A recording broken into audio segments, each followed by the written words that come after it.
Integrais indefinidas. Definição e exemplos. O que é uma antiderivada de f de x? A antiderivada de f de x é uma função g de x, tal que a derivada dessa função g de x seja a função original, f de x. A derivada de uma função é única. A antiderivada é única? Não. Dada uma antiderivada g de x, a função g de x mais constante também é antiderivada.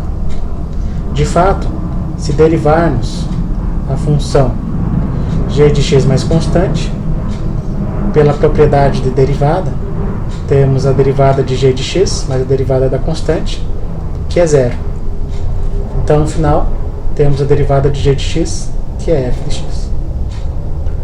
Por outro lado, se g1 de x e g2 de x são antiderivadas, então elas diferem apenas por uma constante.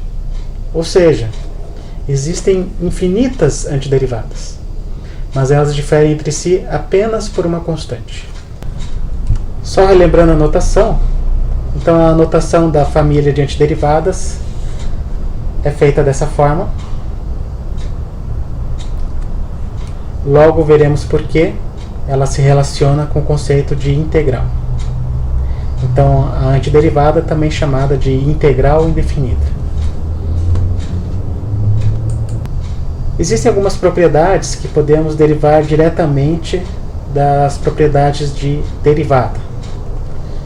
Então, lembrando que a derivada da soma é a soma das derivadas, então a antiderivada da soma também é a soma das antiderivadas. A derivada de uma função vezes uma constante é igual a constante vezes a derivada da função. Então, similarmente, a antiderivada de uma função vezes uma constante é igual a constante vezes a antiderivada da função.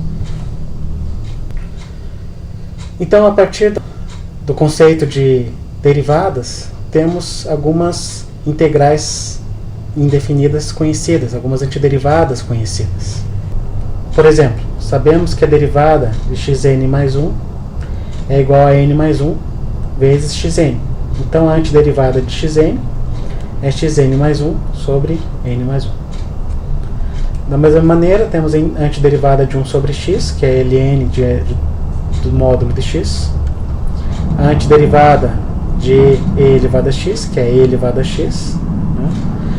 A antiderivada de seno de x, que é menos cosseno de x, porque a derivada de menos cosseno de x é seno de x. De modo similar, a antiderivada de cosseno de x é seno de x. E a antiderivada de secante ao quadrado de x é igual a tangente de x, dado que a derivada de tangente é secante ao quadrado. Lembrando sempre que é uma família de soluções, não? Então sempre existe aqui uma constante arbitrária, que indica que é uma família de antiderivados, não apenas um. Vamos ver alguns exemplos. Vamos começar com seno de x. A antiderivada de seno de x pode ser obtida diretamente da tabela anterior. Então temos menos cosseno de x mais x. De fato, se a gente derivar menos cosseno de x mais c, temos aí menos derivada de cosseno de x mais a derivada da constante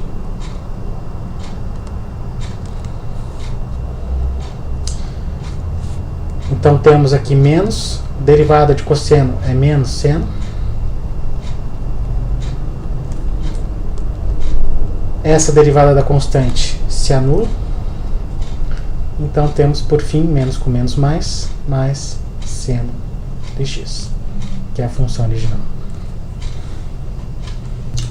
Um outro exemplo, agora temos a soma de seno de x mais cosseno de x.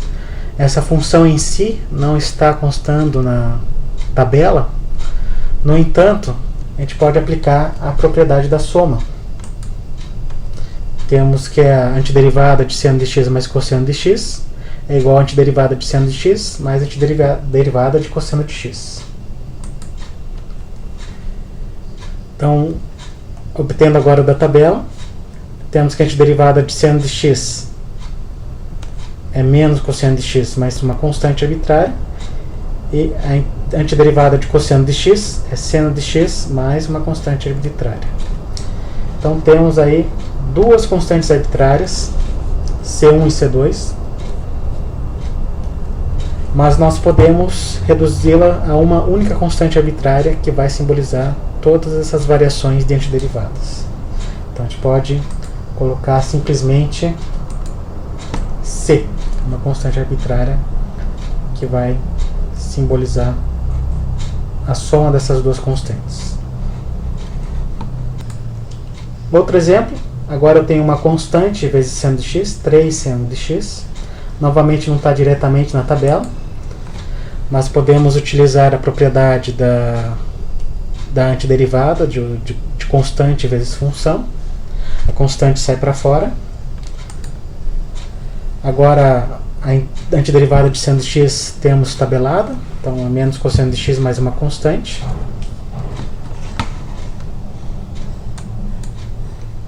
Que por final nos dá menos 3 cosseno de x mais 3 vezes aquela constante original. Essa constante arbitrária, então a gente pode simplesmente rebatizar essa constante 3c1 como uma constante c. Outro exemplo, agora a gente tem uma função um pouco mais complexa, né?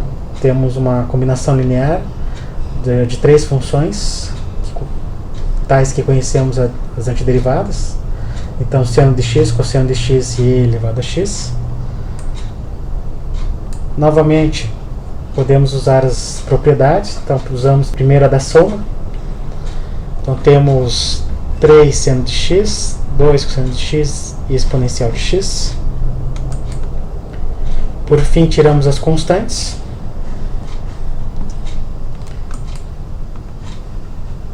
Agora temos essas funções tabeladas, sabemos as antiderivadas, então substituímos.